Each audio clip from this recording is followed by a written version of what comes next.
आज हम लोग देखते हैं मैथ का तीसरा चैप्टर, जिसका नाम है दो चर वाले रैखिक समीकरण युग, pair of linear equation in two variable. तो चैप्टर को पढ़ने से पहले हम लोग देखते हैं कि जो चैप्टर का नाम है उसका मतलब क्या है। उसको समझने के लिए फर्स्ट समीकरण, सेकंड रैखिक समीकरण, थर्ड दो चर वाले रैखिक समीकरण, तब समझेंगे हम लोग दो चर वाले रैखिक समीकरण युग्म क्या होता है। तो समीकरण किसे कहते हैं, जिसको हम लोग क्लास 8 में ही पढ़ चुके हैं कि समीकरण और सर्वसमीका किसे कहते हैं। तो समीकरण की डिफिनीशन हो जाएगी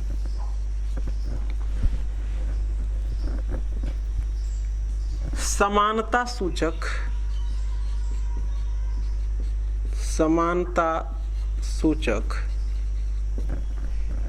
बीजीय कथन या व्यंजक, समानता सूचक बीजीय कथन ही क्या कहलाता है, समीकरण कहलाता है।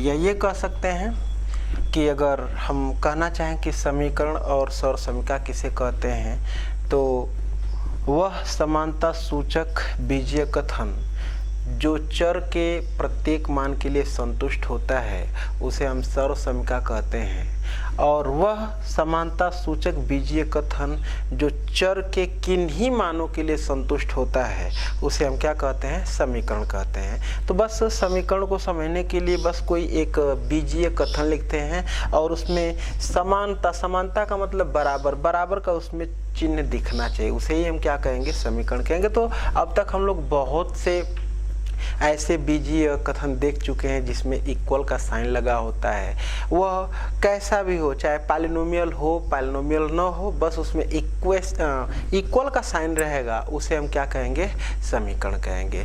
तो हम लोग समीकरण को देखें, बहुत से एग्जाम्पल दे सकते हैं, लिख सकते हैं ax plus B equal to 0, चाहे ऐसे लिख सकते हैं 9x² प्लस 5y बराबर 10 लिख सकते हैं। बस इक्वल का साइन दिखेगा, उस बीजीय कथन को हम क्या कहेंगे, समीकरण कहेंगे। तो ये रहा समीकरण। सेकंड देखते हैं रैखिक समीकरण।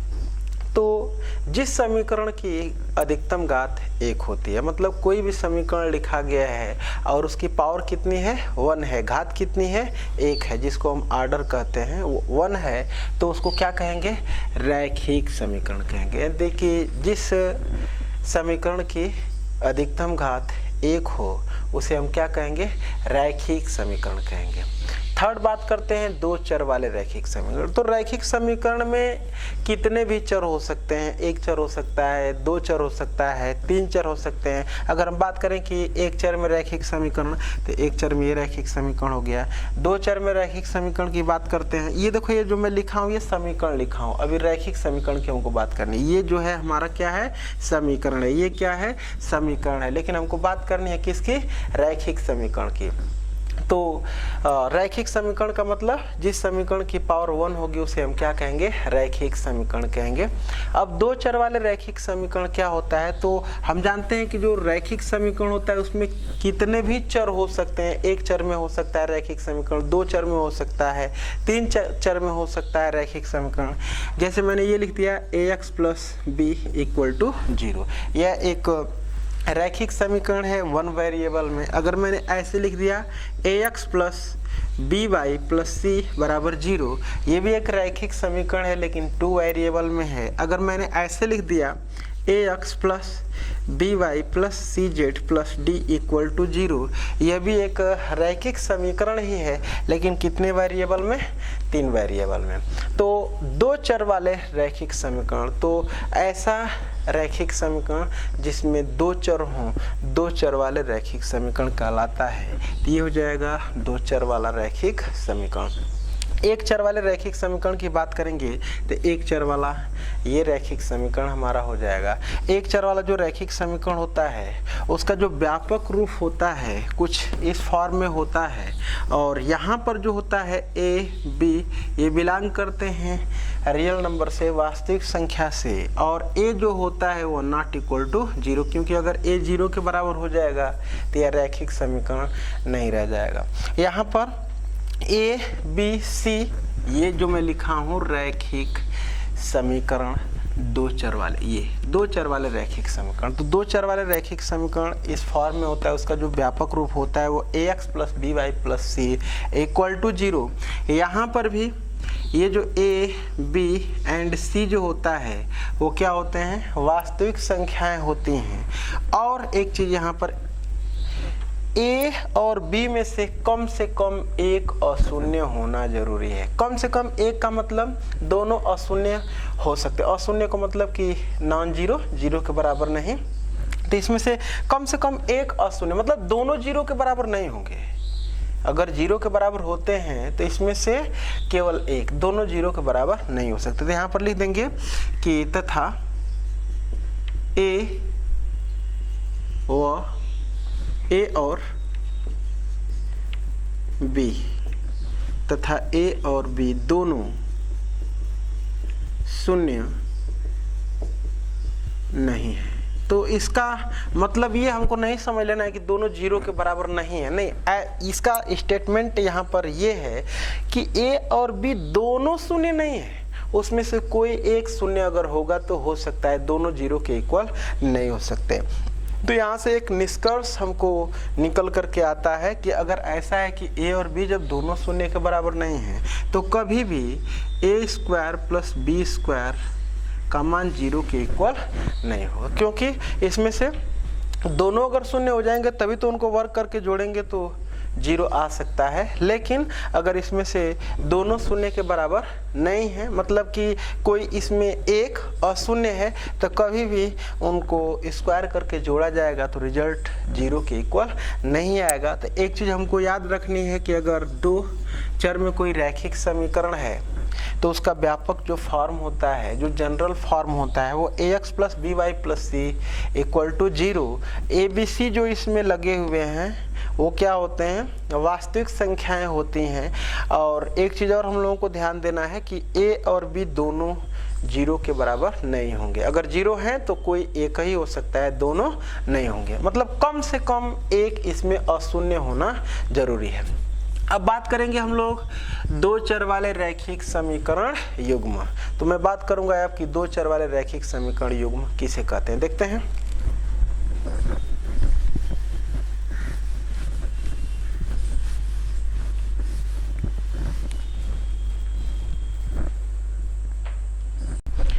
तो मैं यहाँ पर लिखा हूं दो चर वाले रैखिक समीकरण युग्म की डेफिनेशन।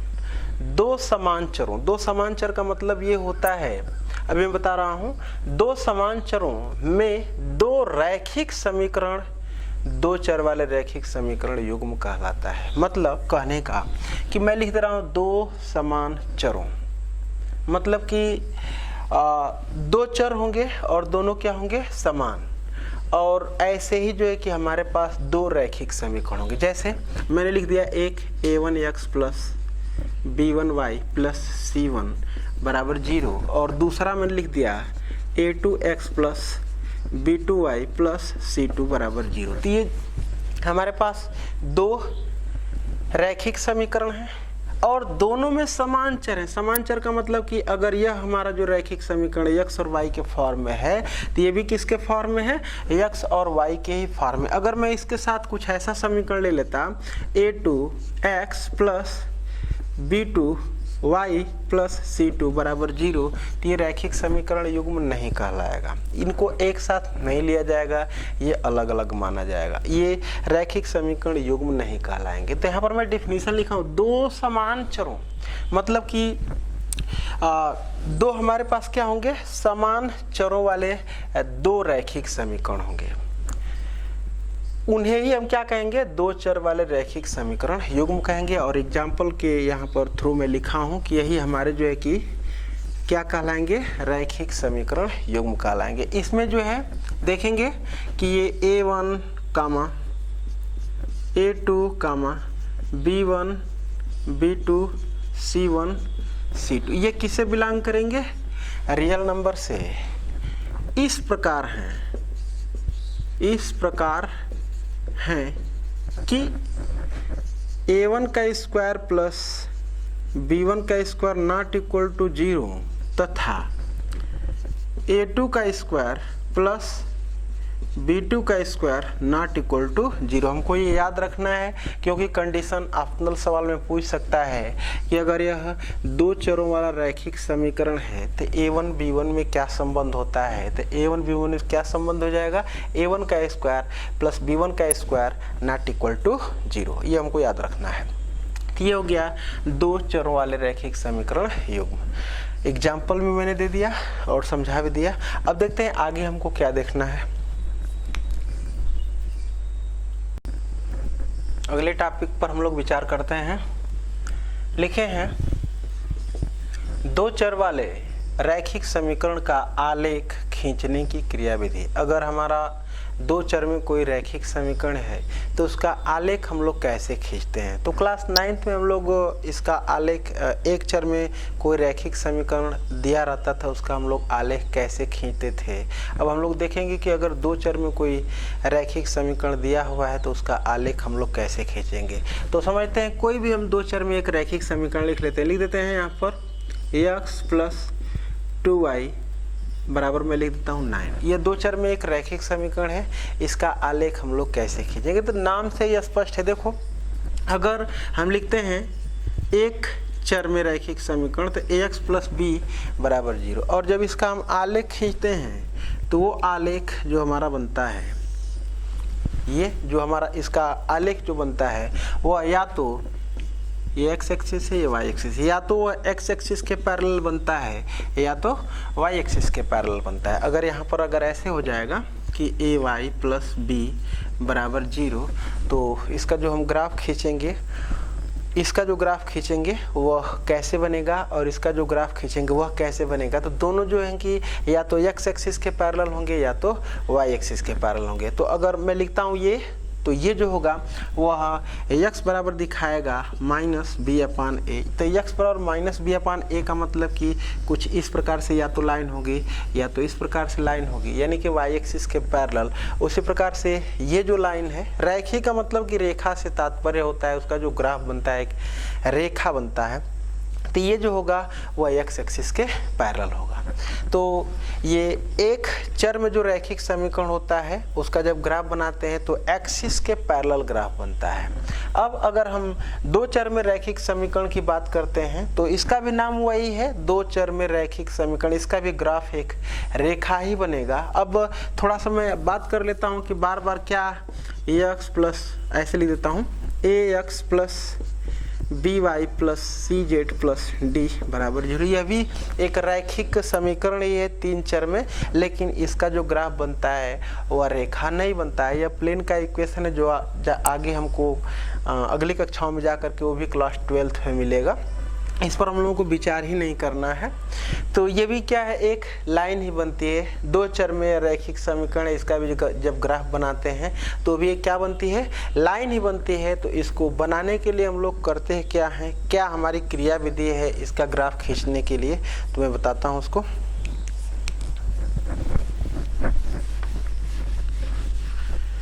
तो फर्स्ट हम लोग काम करते क्या है कि x y में एक रैखिक समीकरण है, तो हम करेंगे क्या,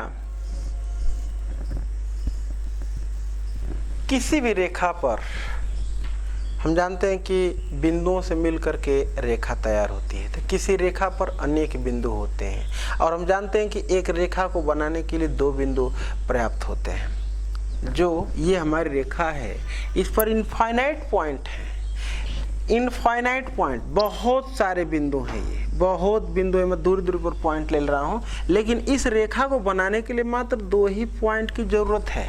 इस दो पॉइंट इसको अगर खोज लिए हम दोनों पॉइंट को स्केल से मिला करके ऐसे आगे पीछे हम लाइन को घुमा देंगे, लाइन को बढ़ा देंगे और रेखा बन जाएगी। तो बस हमको करना क्या है कि इस लाइन को तैयार करने के लिए हमको इस पर कितने पॉइंट चाहिए, 2 पॉइंट चाहिए। 2 पॉइंट हम लोग खोज लेंगे, लाइन तैयार। तो इसको कैसे हम लोग खोजेंगे, इस पर 2 पॉइंट मैं बताता हूँ। यहाँ पर लिख लेंगे x और यहाँ पर लिख लेंगे y। यहाँ पर x जो है भुज को संकेत करता है और जो y होता है वो कोटि को संकेत करता है। तो x की कोई भी वैल्यू हम ले करके उसके करस्पॉन्डिंग y की वैल्यू को निकालेंगे। तो x का कोई मान ले लेते हैं। चलो मैं ले लिया x का मान, सपोज कर लो कि मैंने क्या ले लिया, 0। तो x का मान जब इसमें 0 रख लेंगे तो 0 + 2y बराबर कितना हो जाएगा, 9। या यहाँ पर सपोज कर लो थोड़ा सा अपनी सुविधा के लिए यहाँ पर मैं कितना लिख लेता हूँ, 4 लिख लेता हूँ। तो यहाँ भी क्या हो जाएगा, 4 हो जाएगा। जब इसको हल करेंगे तो y बराबर कितना आ जाएगा, 2 आ जाएगा। तो यहाँ पर कितना लिख लेंगे, 2। अब x का मान कुछ ले लेते हैं, 2 ले लेते हैं x का मान। x का मान कितना ले लेंगे, 2 ले लेंगे। तो जब x का मान 2 ले लेंगे तो यहाँ पर हमको जो मिलने वाला है वो 2 + 2y बराबर कितना हो जाएगा, 4। तो 2y बराबर 2, तो y बराबर कितना आ जाएगा, 1। तो x का मान 2, उसके करस्पॉन्डिंग y की वैल्यू कितनी आ जाएगी, 1। यानी कि ये जो पॉइंट है जिसको हम भुज को पहले लिखते हैं और कोटि को बाद में, तो 0 के करस्पॉन्डिंग 2 यानी कि 0,2, और ये जो पॉइंट हमारा है 2,1, ये दोनों ही पॉइंट इस पर क्या है, स्थित हैं। कैसे स्थित हैं, क्योंकि ये पॉइंट इस पर रखेंगे, इस लाइन पर, इस समीकरण में रखेंगे तो ये समीकरण क्या होगा, सेटिस्फाई होगा, संतुष्ट हो, क्योंकि इसी को हल करके निकाला गया है। तो इस पॉइंट को हम लोग कहाँ बनाएंगे, इस तल में बनाएंगे, और तल में बना करके इस पॉइंट को मतलब देखेंगे इस तल में कहाँ पर है, और इन दोनों पॉइंटों को मिला करके आगे पीछे बढ़ा देंगे, लाइन हमारी तैयार हो जाएगी। तो देखते हैं कैसे हम बनाएंगे इसको। ये x एक्सिस है और ये क्या है, y एक्सिस है। यहाँ पर क्या होता है, ओरिजिन 0 कहाँ पर मिलेगा, तो हम जानते हैं कि x का मान जो 0 होता है वो इस लाइन पर कहीं भी इस पर क्या होगा, 0। यहाँ भी 0 होगा x का मान, यहाँ भी, मतलब कि y एक्सिस पर जो x का मान होता है वो क्या होता है, 0। तो कहीं भी लिया जा सकता है, बस वो यहाँ लें कि यहाँ लें कि यहाँ लें वो बताएगा y। तो y का मान कितना है, 2। तो y का मान 2 कहाँ पर जाएगा, 2 यूनिट पॉजिटिव डायरेक्शन में ऊपर। तो यहाँ पर हो जाएगा, सपोज कर लो कि ये 1 यूनिट ये है और ये कितनी हो जाएगी, 2। तो हम यहाँ पर ले लेंगे कितना, 0,2। तो ये हो जाएगा पॉइंट हमारा 0,2। अब उसके बाद x का मान 2, यानी कि x का मान 2 यूनिट पॉजिटिव डायरेक्शन में, ये डिस्टेंस जितनी उतनी लेंगे, 1 और ये 2, ये 1 है और ये क्या है, 2, ये 1 है, ये क्या है, 2। तो x का मान 2, उसके करस्पॉन्डिंग y की वैल्यू कितनी है, 1। तो y की वैल्यू 1 यही है। तो यानी कि जो हमको पॉइंट मिलने वाला है वो कुछ यहाँ पर मिलेगा। ये इस पॉइंट का नाम है 2,1, ये हो जाएगा 2,1। अब इस पॉइंट को, और ये 2 पॉइंट हमारे मिले हैं, ये जो पॉइंट है 0,2 और 2,1, यही है दोनों पॉइंट। इसको मिला करके स्केल से ऐसे और आगे पीछे ऐसे बढ़ा देंगे उसी के सिद्ध में, तो इसका ग्राफ क्या हो जाएगा, तैयार। यही है 2 चर में अगर कोई रैखिक समीकरण है तो उसका ग्राफ बनाने की यही क्रियाविधि है कि कोई भी अपने इच्छा से x के 2 मान लेंगे और उसके करस्पॉन्डिंग y की वैल्यू निकालेंगे। दोनों को जो है कि हम लोग कार्तीय तल में पॉइंट को बनाएंगे और उस पॉइंट को स्केल से मिला करके और लाइन को आगे पीछे बढ़ा देंगे, ये तो इस का ग्राफ तैयार हो जाएगा। ये जो हमारा क्या है, 2 चर में रैखिक समीकरण है, उसका ग्राफ तैयार। आगे देखते हैं आगे क्या बताना है। अगला पॉइंट है 2 चरों में रैखिक समीकरण के हल। 2 चरों में जो रैखिक समीकरण है उसका हल क्या होता है। तो हम जानते हैं कि 2 चरों में जो रैखिक समीकरण होता है उसका ग्राफ एक रेखा बनती है और रेखा पर इनफाइनाइट पॉइंट होते हैं।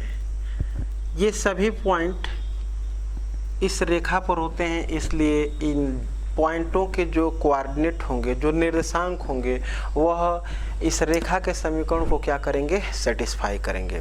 तो फिर हम ये कहेंगे कि दो चरों में जो रैखिक समीकरण उसका हल क्या होगा। तो ये जो पॉइंट हैं वो पॉइंट x और ये कोऑर्डिनेट है इस पॉइंट का, ये x कोऑर्डिनेट, ये y कोऑर्डिनेट, ये पॉइंट जो है उसका निर्देशांक यहाँ पर लिखेंगे।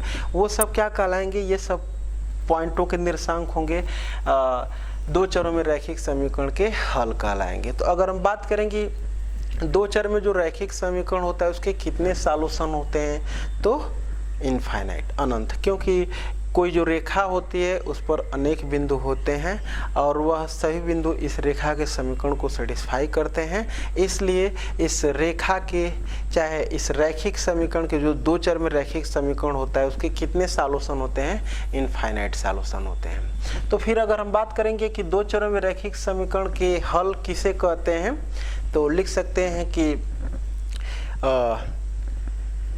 दो चर में रैखिक समीकरण को संतुष्ट करने वाले जितने भी बिंदु होंगे वह सभी बिंदु दो चरों में रैखिक समीकरण के क्या कहलाएंगे, हल कहलाएंगे। या ये कह सकते हैं कि दो चरों में जो रैखिक समीकरण होता है उस पर जितने बिंदु होते हैं वह सभी बिंदु दो चर में रैखिक समीकरण के क्या कहलाते हैं, हल कहलाते हैं। अब अनंत बिंदु होते हैं। अगर हमसे पूछ देगा कि एक दो चर में रैखिक समीकरण दे दिया और कहेगा कि इसके चार हल ज्ञात कीजिए, होते तो अनंत हल हैं। अगर चार हल हमसे पूछ रहा है तो अपनी इच्छा से x के कोई भी चार मान चूज कर लेंगे और उसके करेस्पॉन्डिंग y की वैल्यू निकाल देंगे और कह देंगे कि यही चार पॉइंट है।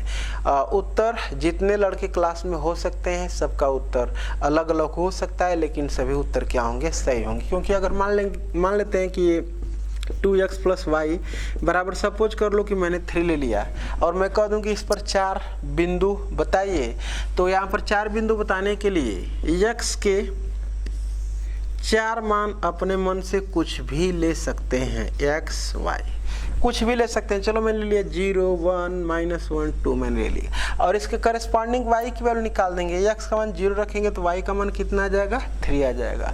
x का मान 1 रखेंगे तो y का मान कितना आ जाएगा, 1। x का मान 1 तो y का मान भी कितना आएगा, 1। अगर x का मान -1 रखते हैं तो y का मान 4। अगर x का मान 2 रखते हैं तो y का मान -1। समझ सकते हो। तो ये जो होंगे इसके सॉल्यूशन, जो हल, वह क्या होंगे, उसको निर्देशांक फॉर्म में लिखा जाता है। 0, 3x का मान पहले, y का मान बाद में, और 1, 1 -1, 4 और 2, -1। ये इसके क्या हैं, इस दो चर में रैखिक समीकरण के चार हल हैं। इनफाइनाइट सॉल्यूशन होता है, जितना पूछेगा उतना हम आंसर दे देंगे। कोई जरूर नहीं है कि अगर पूछ रहा है तो हमारी बुक में यही आंसर दिया हो, कुछ आंसर दे करके और लिख देगा कि और भी उत्तर, मतलब दूसरे भी उत्तर दिए जा सकते हैं। आगे देखते हैं। यहाँ पर जरा -1 लेंगे तो -2 और 3 5 हो जाएगा यहाँ पर। आगे देखते हैं।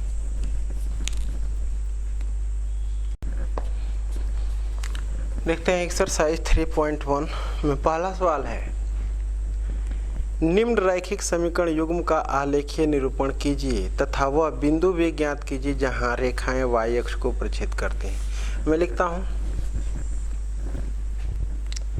फर्स्ट सवाल है, यहाँ पर 3x + y - 5 बराबर 0 और दूसरा लिखा है 2x - y - 5 बराबर 0। सवाल क्या कह रहा है कि निम्न रैखिक समीकरण युग्म, मतलब रैखिक समीकरण युग्म का मतलब कि दो रैखिक समीकरण दिया हुआ है, उनका आलेखीय निरूपण करना है। वह बिंदु विज्ञात की जहाँ रेखाएं y अक्ष को क्या करती हैं, काटती हैं। तो पहले तो हम इसका आलेख बनाएंगे। तो ये ध्यान रहे कि जो रैखिक समीकरण युग्म होता है उसका ग्राफ एक ही मतलब कि एक ही तल में बनता है। एक ही तल का मतलब ऐसा नहीं करेंगे कि इसके लिए x एक्सिस और y एक्सिस अलग करेंगे और इसके लिए x एक्सिस और y एक्सिस अलग करके और दो ग्राफ बनाएंगे। नहीं, रैखिक समीकरण अगर युग्म है, नाम लिख दिया युग्म है, तो उनका एक ही तल में जो है कि ग्राफ बनाना है। तो देखते हैं ग्राफ बनाने के लिए। फर्स्ट अगर इसका ग्राफ बनाने के लिए हमारे पास ग्राफ पेपर होगा तो और अच्छा होगा, और हम तो ग्राफ पेपर का यूज करेंगे नहीं, आप लोगों को ग्राफ पेपर का यूज करना है। देखते हैं, तो यह एक रैखिक समीकरण है। इसका ग्राफ बनाने के लिए 2 पॉइंट की ज़रूरत है। तो 2 पॉइंट में लेने के लिए करता क्या हूँ कि एक टेबल बनाता हूँ, उस टेबल में x और y को लिखता हूँ और अपने मन से x का मान कुछ भी लेकर के करस्पॉन्डिंग y का मान निकालता हूँ। तो x का मान सपोज कर लो कि मैंने कितना ले लिया, 0। जब x का मान 0 ले लेंगे तो y बराबर कितना आ जाएगा, 5। x का मान 0 तो y बराबर 5। x का मान कुछ और ले लेते हैं, 1 ले लेते हैं। जब x का मान 1 ले लेंगे तो y का मान कितना आ जाएगा, 2। जब x का मान 1 तो 3 + y - 5 बराबर 0। तो ये हो जाएगा -2, उधर जाएगा तो 2। यहाँ से टेबल बना लेते हैं इसके लिए भी।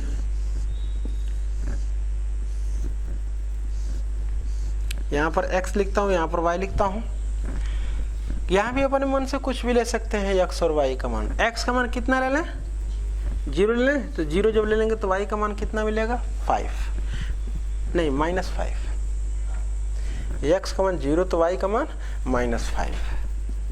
दूसरा x का मान और कोई क्या ले लें, 1 ले लेते हैं। तो x का मान जब 1 लेंगे 1 तो y का मान मिलेगा -4, x का नहीं -3।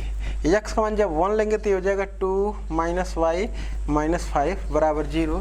तो ये हो जाएगा -y - 3 बराबर 0। तो y बराबर -3, ऐसा कुछ। तो y का मान आ जाएगा -3। अब हम इसका ग्राफ बनाने के लिए पहले मैं x एक्सिस और y एक्सिस को बनाता हूँ।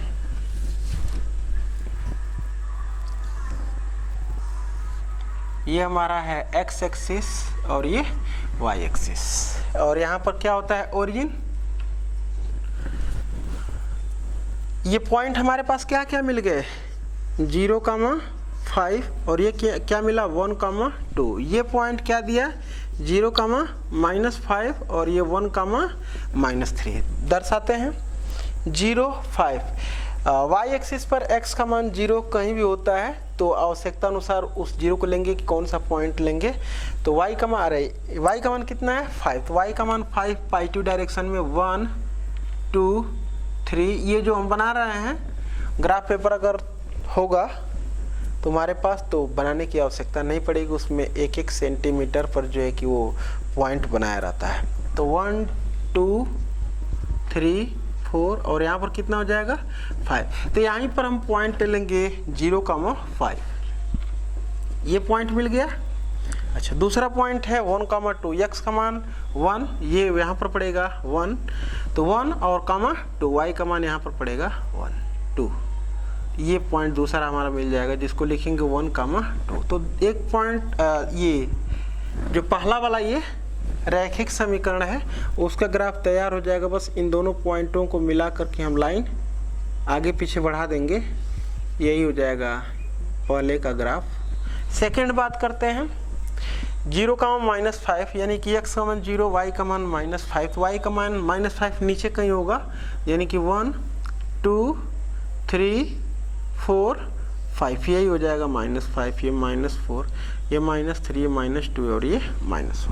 तो 0, -5 यानी कि पॉइंट यहीं पर मिलेगा, क्योंकि इस पर x का मान कहीं भी 0 होता है तो यहाँ पर 0 हम ले लेंगे। तो ये हो जाएगा 0,-5। Second point 1,-3। x का मान 1 ये है और -3 कुछ यहाँ पर होगा,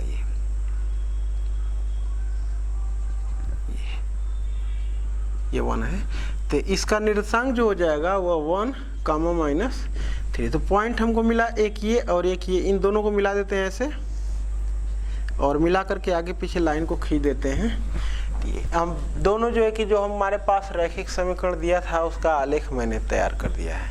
अब इसके बाद हमसे पूछ रहा है, देखता हूँ क्या पूछ रहा है।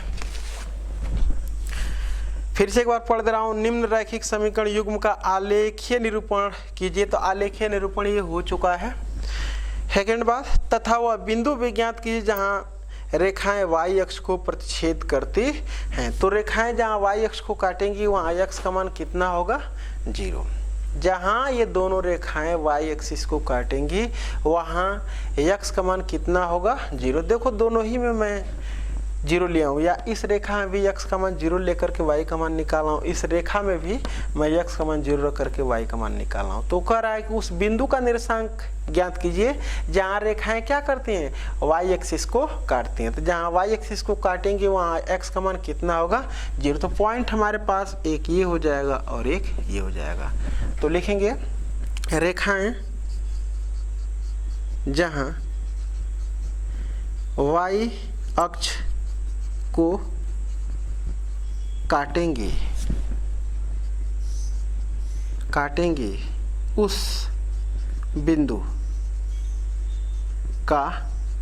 उस बिंदु के निर्देशांक, चाहे उन बिंदुओं के निर्देशांक क्या होगा 0,5 और सेकंड क्या होगा 0,-5। यही हमारे दोनों क्या हो जाएंगे आंसर। आगे बढ़ते हैं,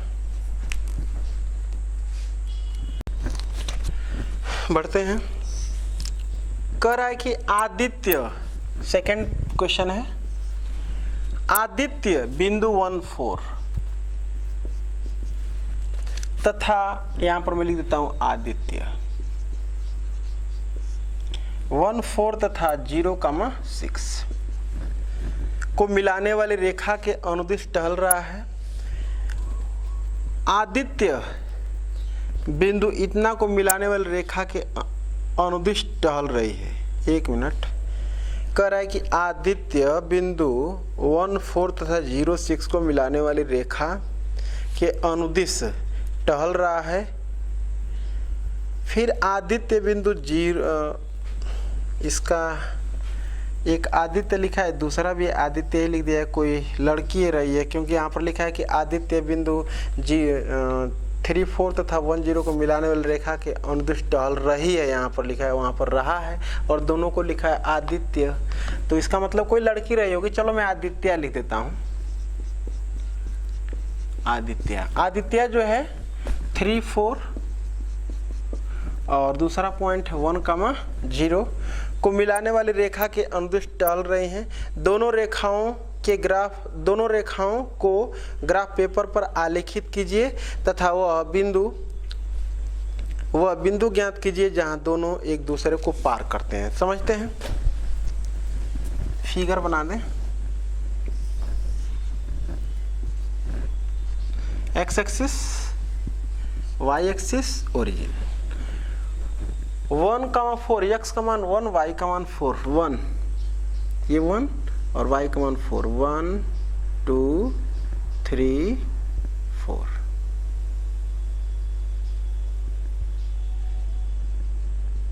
ये पॉइंट है एक। दूसरा पॉइंट है 0,6, x का मान 0, y का मान 6। तो y का मान 6 कहीं 1 2 3 4 5 6, ये पॉइंट है, ये 6 है। तो इसको चाहें तो मिला भी सकते हैं, ऐसे मिलाया जा सकता है। रेखा जो है हमारी वो बन जाएगी तैयार। अच्छा, अब उसके बाद क्या कर रहा है, आदित्य जो है इन दो बिंदुओं को मिलाने वाली रेखा पर टल रही है, इस पर। तो पहले पॉइंट को मैं दर्शाऊं तो 3,4, तो 3 का मतलब कि x का मान 3, 1 2 और ये क्या है 3, और y का मान 4, तो y का मान 4 का 1 2 3 4 कुछ यहाँ पर आ जाएगा। ये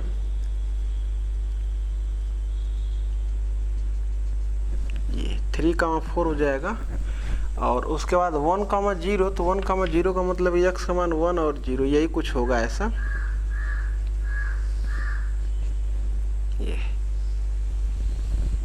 तो ये दोनों का क्या हो गया, ग्राफ।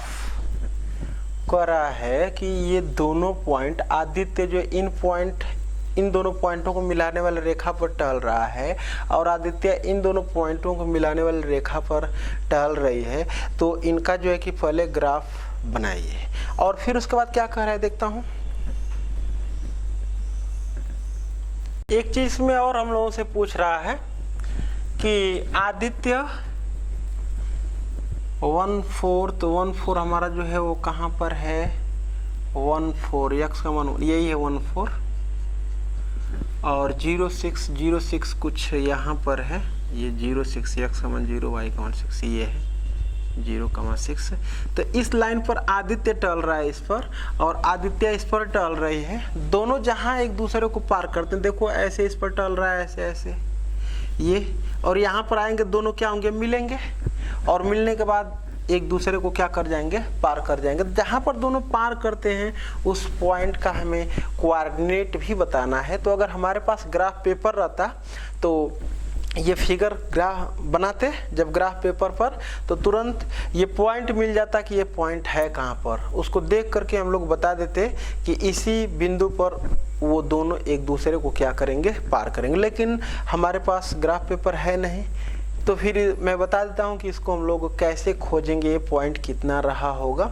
तो देखने से तो ये लग रहा है कि यक्स का मान 2 होगा और समथिंग वाई का मान 2.5 होगा, लेकिन मैं इस तरह से अंदाज में उत्तर नहीं दे सकता हूँ, क्योंकि वो सही नहीं है तरीका, वो गलत हो सकता है। तो सही उत्तर देने के लिए मैं बताता हूँ, एक तो ग्राफ पेपर रहेगा तो उसको देख करके, उससे भी ग्राफ पेपर से भी कोई बहुत सटीक जवाब नहीं दिया जा सकता है, क्योंकि थोड़ा सा भी हिलेगा डुलेगा पेंसिल चाहे पटरी प्रकार जो भी है तो आंसर रंग आएगा। तो उसको हल करने का तरीका भी हम लोगों के पास रहना चाहिए। तो फर्स्ट की हमको ये पॉइंट चाहिए, तो इन दो पॉइंट को मिलाने वाली लाइन अभी हम लोगों को पढ़ना है। इन दो पॉइंट को मिलाने वाली लाइन का इक्वेशन क्या होगा, उस लाइन को निकाल लेते हैं। फिर इन दोनों पॉइंटों को मिलाने वाली लाइन का इक्वेशन क्या होगा, उन दोनों लाइन का इक्वेशन निकाल लेते हैं, और दोनों लाइन के इक्वेशन को सॉल्व कर देंगे तो पता चल जाएगा कि वो पॉइंट क्या है जहाँ पर ये दोनों लाइनें कट करती हैं। ठीक है, तो देखते हैं, मैं लिखता हूँ। इसका इक्वेशन हो जाएगा, इसको मैं लिखता हूँ x1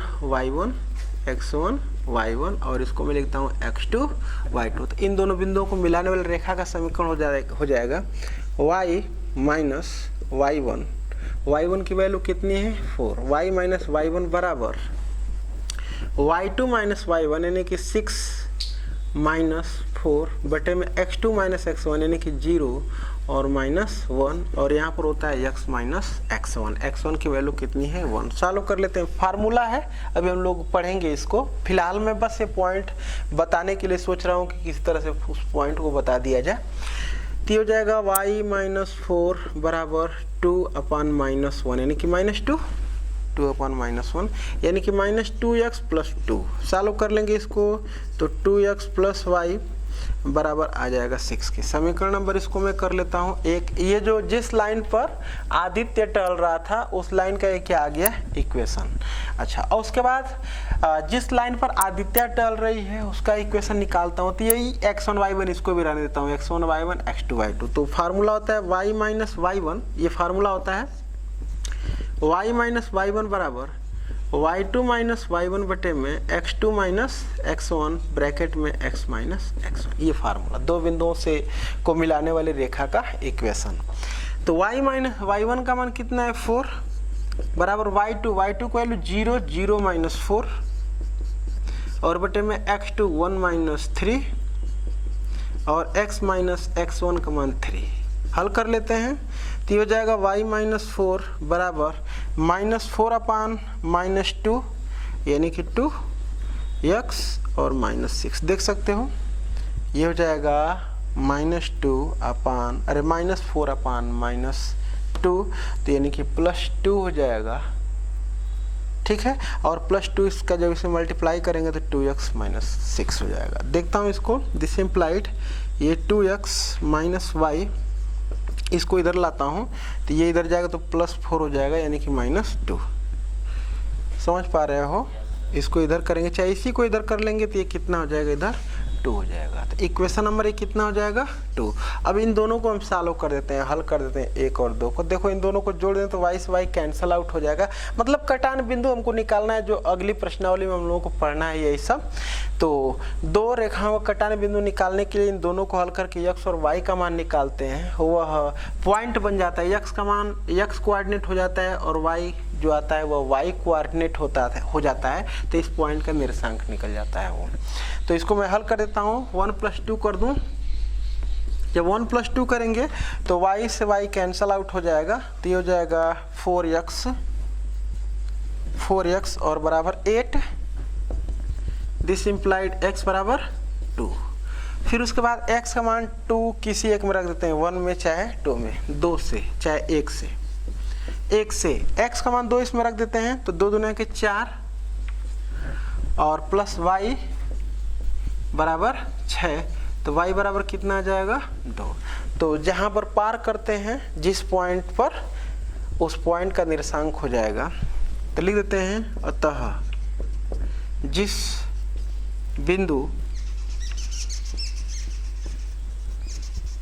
बिंदु पर दोनों पार करते हैं उस बिंदु का निर्देशांक, उस बिंदु का निर्देशांक क्या होगा 2,2। आंसर दे लेंगे, यही हमसे पूछ रहा था। आगे देखते हैं।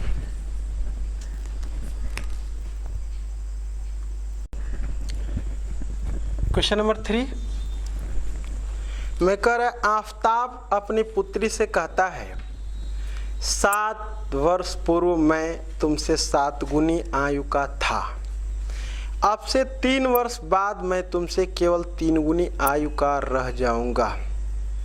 इस स्थिति को बीजगणितीय एवं ग्राफीय रूपों में व्यक्त कीजिए। तो मैं यहाँ पर पहले लिखता हूँ आफताब, लिख देता हूँ कि माना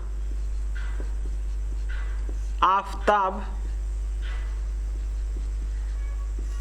की वर्तमान आयु x वर्ष तथा पुत्री की वर्तमान आयु y वर्ष है, ये मैंने मान लिया है प्रथम शर्त से। प्रथम शर्त में क्या कह रहा है, आफताब अपनी पुत्री से कहता है 7 वर्ष पूर्व। 7 वर्ष पूर्व का मतलब कि अगर आज के डेट में दोनों, एक आफताब सपोज कर लो 20 वर्ष का है, एक बात चाहे 25 वर्ष का है, और उसकी पुत्री जो है कि 10 वर्ष की या चाहे 8 वर्ष की है, तो 7 साल पहले जो है कि दोनों कितने वर्ष के रहे होंगे। तो एक 25 साल का आफताब है, तो 7 साल पहले कितने वर्ष का रहा होगा 18 वर्ष का रहा होगा। और उसकी पुत्री अगर 8 साल की है तो 7 साल पहले कितने वर्ष की रही होगी 1 वर्ष की रही, यानी कि दोनों में से 7-7 वर्ष घटा देते हैं। तो यहाँ पर प्रथम शर्त से आफताब की उम्र में से 7 घटा लेंगे तो ये हो जाएगा x - 7, और पुत्री में से 7 वर्ष घटा लेंगे तो y - 7, तो ये 7 वर्ष पूर्व की उम्र हो जाएगी। और इसमें वो कहता क्या है, आफताब अपनी पुत्री से कहता है 7 वर्ष पूर्व मैं तुमसे 7 गुनी आयु का था, यानी कि कौन 7 गुना था, आफताब की ये जो उम्र है वो 7 गुनी थी। तो इसको मैं 7 गुनी कर दूंगा तो ये दोनों क्या हो जाएंगे इक्वल। एक हमारे पास ये इक्वेशन एक्स वाई बनेगा, हल कर लेते हैं। x - 7 ये 7y - 49, थोड़ा हल कर लेते हैं तो ये कितना हो जाएगा 7y, चाहे इसको इधर ले लेते हैं कोई दिक्कत नहीं, किसी को कर लेंगे, x - 7y और बराबर इसको जब इधर कर लेंगे तो कितना हो जाएगा 42 नेगेटिव, राइट है। Equation number first. अब लिखेंगे यहाँ पर द्वितीय शर्त से क्या कर रहा है द्वितीय शर्त से, अब से 3 वर्ष बाद, यानी कि आज के डेट में जो उनकी उम्र है x वर्ष और y वर्ष, उससे 3 वर्ष बाद मैं तुमसे केवल 3 गुनी आयु का रह जाऊंगा। यानी कि 3 वर्ष बाद दोनों की उम्र कितनी होगी, अगर आफताब की उम्र x है तो इसकी उम्र 3 वर्ष बाद x + 3, और इसकी अगर उम्र y है तो 3 वर्ष बाद y + 3 हो जाएगी। ये कह रहा है आफताब कि मैं 3 गुना ही बस तुमसे रह जाऊंगा, यानी कि ये 3 गुना रह जाएगा, तो 3 का मल्टीप्लाई इसमें कर देंगे तो दोनों क्या हो जाएंगे इक्वल। 3 वर्ष बाद ये 3 गुना है, तो इसको 3 गुना कर देंगे, दोनों क्या हो जाएंगे इक्वल।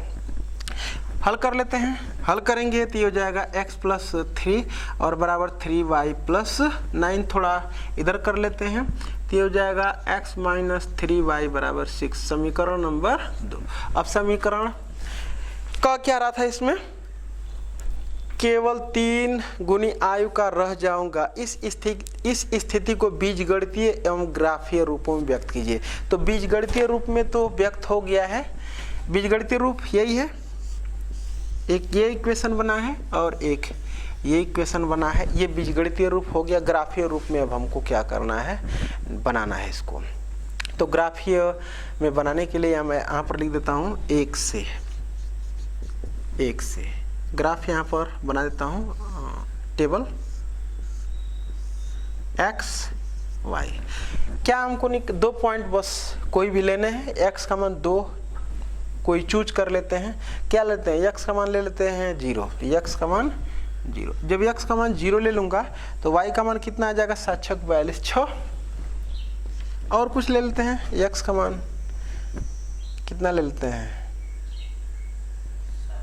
बताता हूँ, 42 7 49 और 7 का मतलब -7, -7 नहीं निगेट, हाँ पॉजिटिव 7 ले लेते हैं, x का मान 7। x का मान जब 7 ले लेंगे तो इधर जा करके वो क्या हो जाएगा -7, तो 42 7 49 -49 और 7 के बाद 7 7 49, ये कितना आएगा 7। हल कर लो इसको, x का मान 7 -7y बराबर -42। इसको जब इधर करेंगे तो -7y बराबर ये कितना हो जाएगा -49, तो 7 7 49, y का मान भी कितना आ जाएगा 7। एक पॉइंट हमको मिल गया। अब यहाँ पर लिख लेता हूँ 2 से, फिर ये टेबल बना लो x y, यही है 2। इसमें भी ले लेते हैं x का मान 0। जब x का मान 0 ले लेंगे तो y का मान कितना आ जाएगा -2, और उसके बाद x का मान कितना ले लेते हैं 3 ले लेते हैं, कुछ भी ले सकते हैं, बस भिन्नात्मक टर्म आएगा जो ग्राफ पे, मतलब ग्राफ पर दर्शाने में थोड़ा सा कठिनाई होगी, वो तो बनेगा ही। तो यहाँ पर 3 जाकर के घटेगा 3, यानी कि y का मान -1। अब उसके बाद हम क्या बनाएंगे, इसका ग्राफ, क्योंकि बीजगणितीय जो फॉर्म था हमारा ये हो चुका था, उसका हमें ग्राफ बनाना है। तो ग्राफ पेपर पर अब दर्शाएंगे, बस इसी की हमको जरूरत है, बाकी सब इरेज कर दे रहे हैं। ग्राफ बना लेते हैं, x एक्सिस y एक्सिस। चाहे तो हम जो है पैमाना बार बार मान सकते हैं, क्योंकि यहाँ पर बहुत बड़े बड़े मान नहीं है। 1 सेंटीमीटर बराबर, चाहे 1 यूनिट बराबर 1 सेंटीमीटर ले लेते हैं। ये x अक्ष पर 1 सेंटीमीटर बराबर 1 इकाई, तो 1 सेंटी, ये देखो ये यूनिट है, 0 यूनिट 6 यूनिट 7 यूनिट 7 यूनिट -2 -1, ये सब यूनिट है। तो 1 सेंटीमीटर को 1 यूनिट कर देते हैं। तो यहाँ पर ये सपोज कर लो कि डिस्टेंस ये हमारी जो है ये 1 सेंटीमीटर की है, तो उसको मैंने 1 यूनिट कर दिया। अधिकतम क्या है 7, तो 7 ले लेते हैं। 7 पॉजिटिव है ना, देख लो तो पॉजिटिव, x का मान पॉजिटिव, x का मान पॉजिटिव, तो x का मान अधिकतम कितना है 7 तक गया है पॉजिटिव। तो 1 2 3 4 5 6 7, और y का मान पॉजिटिव डायरेक्शन में 7 और निगेटिव डायरेक्शन में 2, यानी कि 1 2 3 4 5 6 7 और निगेटिव डायरेक्शन में 2, 1 y का मान है ना 1 2, ये -1 और ये -2, और ये 1 2 3 4 5 6 1 2 3 4 5 6 7, ये 7। तो फर्स्ट पॉइंट हमारा क्या है 0,6, x का मान 0 और y का मान 6, पॉइंट यही होगा। और 7,7, तो 7,7 का मतलब कि ये हमको जो पॉइंट मिलेगा वो कुछ यहाँ पर मिलेगा ये, अब इन दोनों को मिला करके ऐसे ग्राफ क्या खींच देंगे, ये हो गया। सेकंड है 0, -2 x, 0 y, -2 कुछ ये पॉइंट है हमारा, और 3, -1 x, 3 और y, -1 जब करेंगे तो कुछ ये पॉइंट मिलेगा हमारा। इसको भी ऐसे मिला देते हैं। ये थोड़ा आगे इसको बढ़ाएंगे तो कहीं ना कहीं ये क्या करेंगे, कट करेंगे, तो ये इसका क्या हो जाएगा, सॉल्यूशन हो जाएगा, जो हमें बताने की ज़रूरत नहीं है। पूछेगा हमसे कि ग्राफीय विधि से हल कीजिए, तो ग्राफीय विधि से हम हल करेंगे, थोड़ा सा कठिनाई तुम लोगों को होगी, क्योंकि जो है हमारे पास ग्राफ नहीं है कि मैं ग्राफ, यहाँ पर ग्राफ बनेगा तो ग्राफ पेपर में बढ़िया से बताऊंगा, लेकिन क्या हल करने का तरीका होता है उसको मैं बताऊंगा कि बिना ग्राफ पेपर का ही मैं समझा सकूँ। तो इन दोनों का कटान बिंदु इसका क्या कहलाएगा, सॉल्यूशन। तो ये ग्राफ हो गया, और इसके जस्ट पीछे में उसका बीजगणितीय निरूपण दिखाया हूँ। आगे देखता हूँ क्वेश्चन नंबर 4। क्वेश्चन नंबर 4, 2 किग्रा सेब और 1 किग्रा अंगूर का मूल्य किसी दिन 160 रुपया था। 1 महीने बाद 4 किग्रा सेब और 2 किग्रा अंगूर का मूल्य 300 रुपया हो जाता है। इस स्थिति को बीजगणितीय तथा ज्यामितीय रूपों में व्यक्त। बीजगणितीय का मतलब कि समीकरण बनाना है, और ज्यामितीय का मतलब उसका ग्राफ बनाना है। तो पहले मैं लिखता हूं कि माना 1 केजी सेब का मूल्य x रुपया तथा 1 केजी अंगूर का मूल्य y रुपया है। प्रथम शर्त से क्या प्रथम शर्त में कर रहा है, 2 किग्रा सेब और 1 किग्रा अंगूर। तो 1 किग्रा सेब का मूल्य x रुपया है, तो 2 किग्रा सेब का मूल्य कितना हो जाएगा, 2x रुपया, और 1 किग्रा अंगूर का मूल्य कितना है, y रुपया, तो हो जाएगा y × 1 यानी कि y। और इन दोनों को जोड़ करके कितना रुपया दिया गया है, 160 रुपया। Equation number first. द्वितीय शर्त में क्या कह रहा है, 1 महीने बाद 4 किग्रा सेब, 1 किग्रा सेब का मूल्य x रुपया, तो 4 किग्रा सेब का मूल्य 4x रुपया, और 2 किग्रा अंगूर, 1 किग्रा अंगूर का दाम y रुपया, तो 2 किग्रा अंगूर का दाम 2y रुपया। इन दोनों को जोड़ करके कितना रुपया दिया जाता है, 300 रुपया। थोड़ा सा इसको और सॉल्व कर लेते हैं, तो हो जाएगा 2x + y = 150। ठीक है, तो ये हो जाएगा हमारा इक्वेशन नंबर सेकंड। जरा देख लेना, ठीक है ना। बस थोड़ा सा मैं इसमें क्या कर दूँ, 2 से दोनों पक्षों में भाग कर दूँ, तो ऐसा कुछ आया है। अब उनसे पूछ रहा है इस स्थिति को बीजगणितीय तथा ज्यामितीय रूपों में व्यक्त कीजिए। तो बीजगणितीय रूप तो हो चुका है ये, अब ज्यामितीय रूप का मतलब क्या बनाना है, हमको ग्राफ बनाना है। तो ग्राफ को बना लेते हैं। तो ग्राफ बनाने के लिए मैं यहाँ पर लिखता हूँ, एक से टेबल बना लूँ।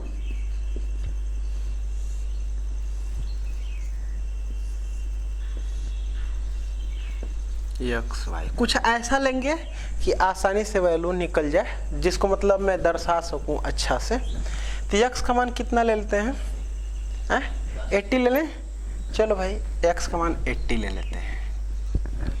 तो y का मान 0 देख लो, राइट। कोई और एक मान ले लो, 0 ले लो, तो y का मान 160, राइट। 2 से यहाँ पर टेबल में बना दो, x y यही है। क्या ले लो x का मान, 3 ले लें, चाहे चलो 3 ले लेते हैं। चलो x का मान 3 ले लेते हैं। जब x का मान 3 ले लेंगे तो 3 दूना के 6 हो जाएगा, और 6 इसमें करेंगे तो कितना हो जाएगा, 6 दूना के 12 और 6 25 हो जाएगा। क्या 25 हो जाएगा। अच्छा, अब उसके बाद ले लेते हैं x का मान कुछ कितना ले लें, 0 ले लेंगे तो y का मान 150 आ जाए। क्या चीज़? नहीं, मैं थोड़ा सा मिस्टेक कर दिया, डिवाइड कर दिया हूँ। वो जाकर घटेगा ना, तो ये 3 दूना के 6 इसमें से घटेगा तो कितना हो जाएगा? 144। 144 में डिवाइड कर दिया हूँ। उसके बाद कुछ ऐसा लिए होते कि थोड़ा बहुत बड़ा छोटा मान नहीं रहा होता तो और अच्छा रहा होता। जैसे मान लो कि x का मान अगर मैं ले रहा हूँ 50, तो 50 दूना के 100 जाकर के घटेगा तो ये 100 हो जाएगा, 50 हो जाएगा, तो ऐसे अच्छा रहेगा। ठीक है, x का मान मैं कितना ले लेता हूँ? 50। तो जब ये 50 ले लूँगा तो 100 जाकर के इसमें से घटेगा तो 50 आ जाएगा। ठीक है, y का मान 50। कुछ और ले लेते हैं, 100 ले लो, x का मान 100 ले लेते हैं, तो ये x का मान 100।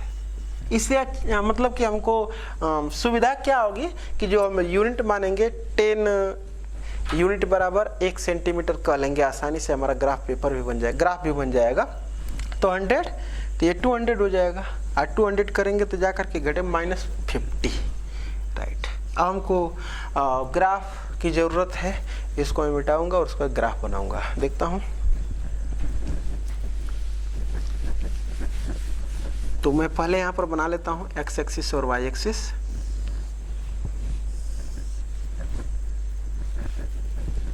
ये x एक्सिस, ये y एक्सिस। यहाँ पर मैं पैमाना लिखूंगा, x अक्ष पर कितना लिख लेता हूँ। देखो x की वैल्यू जो अधिकतम है वो 80, यानी कि 10-10 का खाना लेंगे तो 8 खाना होगा, बहुत बड़ा नहीं है। और यहाँ पर कितना हो जाएगा? 10 हो जाएगा, ही ना हो जाएगा, बहुत बड़ा नहीं है। 20-20 का अगर लेंगे तो थोड़ा सा दिक्कत होगी, ज़्यादा नहीं, थोड़ा सा बस। तो 10 का ले लेते हैं, x एक्सिस पूरा, x एक्सिस और y एक्सिस दोनों पर 10-10 का ले रहे हैं। लेकिन इसको करेंगे तो 16 खाने की जरूरत पड़ेगी। चलो 20 का ले लेते हैं। तो यहाँ पर मैं लिख लेता हूँ, दोनों को 20 ले लेता हूँ।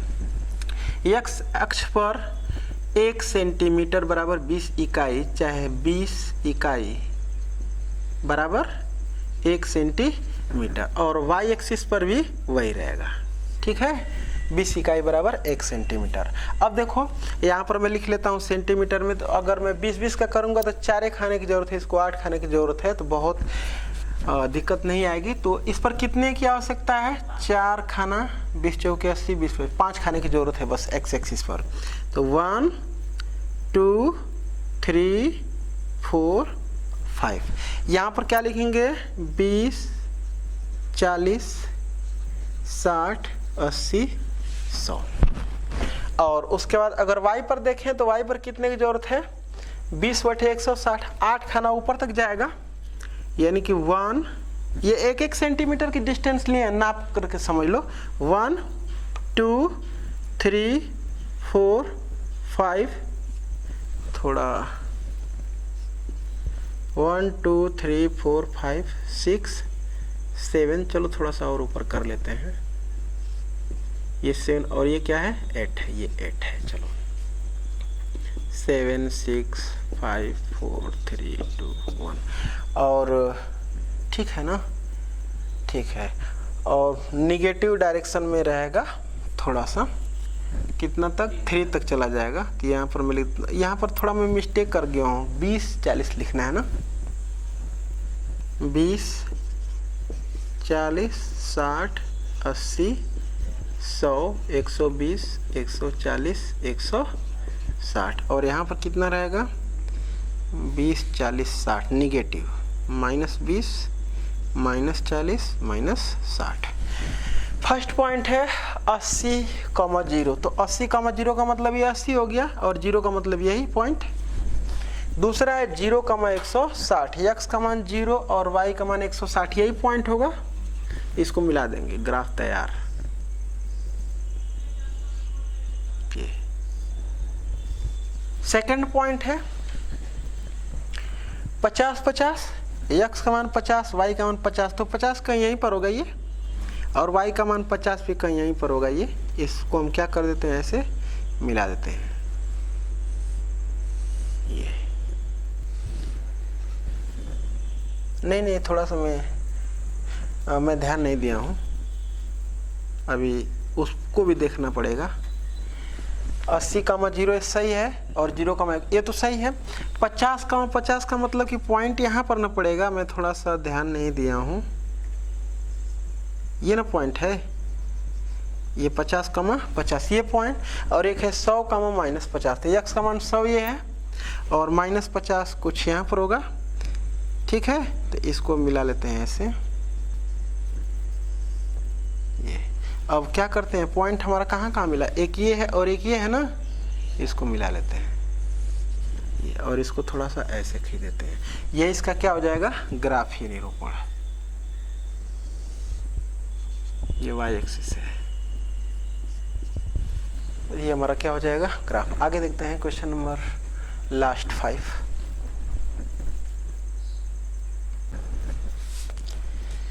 क्वेश्चन नंबर 5, क्रिकेट टीम के एक कोच ने 3900 रुपये में 3 बल्ले तथा 6 गेंदें खरीदी। 3 बल्ले तथा 6 गेंदें खरीदी, कितने रुपये में, 3900 रुपये में। बाद में उसने एक और बल्ला तथा उसी प्रकार की 3 गेंदें, एक बल्ला और उसी प्रकार की 3 गेंदें कितने रुपये में खरीदी, 1300 रुपये में। इस स्थिति को बीजगणितीय तथा ज्यामितीय रूपों में व्यक्त कीजिए। तो मैं लिखता हूं यहां पर कि माना एक बल्ले का मूल्य, एक बल्ले का मूल्य x रुपया तथा एक गेंद का मूल्य y रुपया है। तब यहाँ पर मैं क्या लिख दूंगा, x और यहाँ पर y, ठीक है, यहाँ पर x और यहाँ पर y। तो ये तो बीजगणितीय रूप हो गया है? हाँ, मतलब कि ये बीजगणितीय रूप है और इसका हमें क्या बनाना है, ग्राफ बनाना है। थोड़ा सा और अगर छोटा करना चाहें तो कर सकते हैं, वही हो जाएगा 3 से कटेगा तो x प्लस 2y बराबर ऐसे कुछ होगा ना। तो इसको मैं कर लेता हूँ इक्वेशन नंबर 1 और इसको मैं कर लेता हूँ इक्वेशन नंबर 2। अब टेबल बना लेंगे, 1 से कुछ ऐसा लेंगे कि बहुत दिक्कतें हम लोगों को न आए ग्राफ बनाने में, नहीं तो एक बहुत छोटा ले लेंगे और एक बहुत बड़ा ले लेंगे, थोड़ा दिक्कत आएगी। x y, देखो अगर x का मान तुम कहोगे 0 ले लीजिए, हम ले लेंगे, हमको कोई दिक्कत नहीं, पैमाना थोड़ा सा बड़ा मानना पड़ेगा। अगर हम x का मान सपोज कर लो कुछ ऐसा लें कि 2 से भाग करने पर वो इर्द गिर्द समथिंग रहे, तो अगर x का मान मैं 600 ले लेता हूँ तो 600 जा करके इसमें से घटेगा तो 700 हो जाएगा, और 700 में 2 से भाग करेंगे तो 350 आएगा। यानी कि 600 और 350 को अगर 50 यूनिट को 1 सेंटीमीटर मान लेंगे तो पैमाना आसानी से बन जाएगा, ठीक है। तो यहाँ पर मैं लिख लेता हूँ x की वैल्यू कितना ले लेता हूँ, 600। जब x का मान 600 लूंगा तो 600 जा करके इधर घटेगा तो 700 और 700 में 200 से भाग कर देंगे तो 350, तो हो जाएगा हमारा 350। और कुछ x का मान ले लेते हैं। अगर मान लो कि x का मान 800 ले लेंगे तो 800 इसमें से घटेगा तो 500 और 500 में 2 से भाग कर देंगे 250 होगा। तो यहाँ पर मैं ले लेता हूँ x का मान 800 और y का मान 500। फिर मैं लिखता हूँ 2 से, हाँ 250, राइट। 2 से टेबल बना लो, x y, यहाँ पर भी वही काम करना है, सोचना है कुछ। अगर मैं ये भी ध्यान देना है कि ये 3 भी है, कुछ ऐसा करें कि पूर्णांक का है, ठीक है। तो ये देखो 3 तिली के 9, अगर x का मान 400 में लेता हूँ तो 400 इसमें से घटेगा तो 900, और 900 में 3 से भाग कर देंगे तो 300। तो x का मान कितना लेना अच्छा रहेगा, 400। जब 400 लेंगे तो y का मान कितना आएगा, 300, राइट। और आगे देखते हैं और कितना ले लें, 800, 8 7 6 13, 700, x का मान 700। जब 700 लेंगे तो 700 जाकर के इसमें से घटेगा 600, और 600 में 3 से भाग करेंगे 200, तो राइट। अब बनाएंगे हम ग्राफ लास्ट। ये तो बीजगणितीय फॉर्म हो गया था, हमको बस ग्राफीय फॉर्म दिखाना है, मतलब ग्राफ बनाना है। तो ग्राफ को यहाँ पर मैं प्लॉट कर लेता हूँ।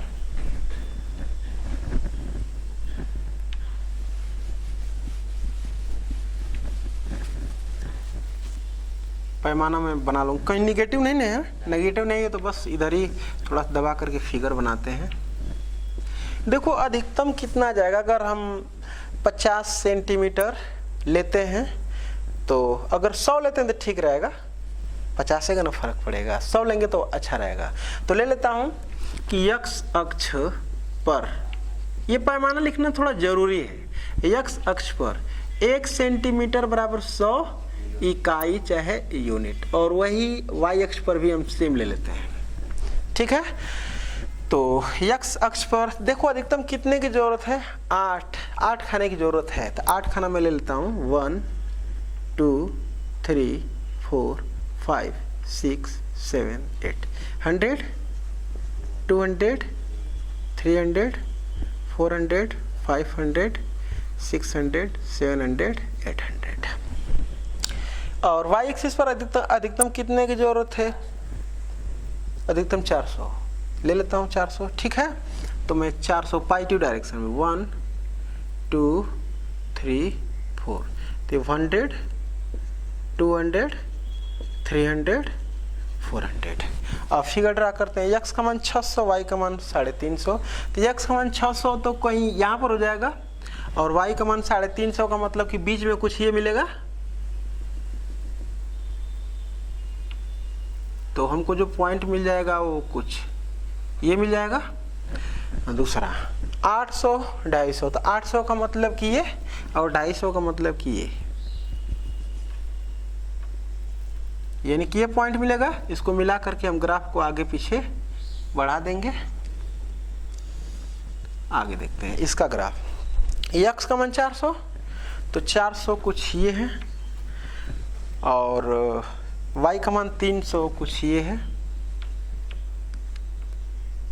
यानी कि ये पॉइंट मिलेगा। 700 200, तो x का मान 700 ये है, और y का मान 200 कुछ ये मिलेगा ये, और इन दोनों को क्या कर देते हैं, मिला देते हैं ग्राफ प्लॉट, राइट। तो ये हमारा ग्राफीय निरूपण है, बीजगणितीय निरूपण पहले ही हो चुका था। अब हम लोग देखेंगे आगे अगले एक्सरसाइज।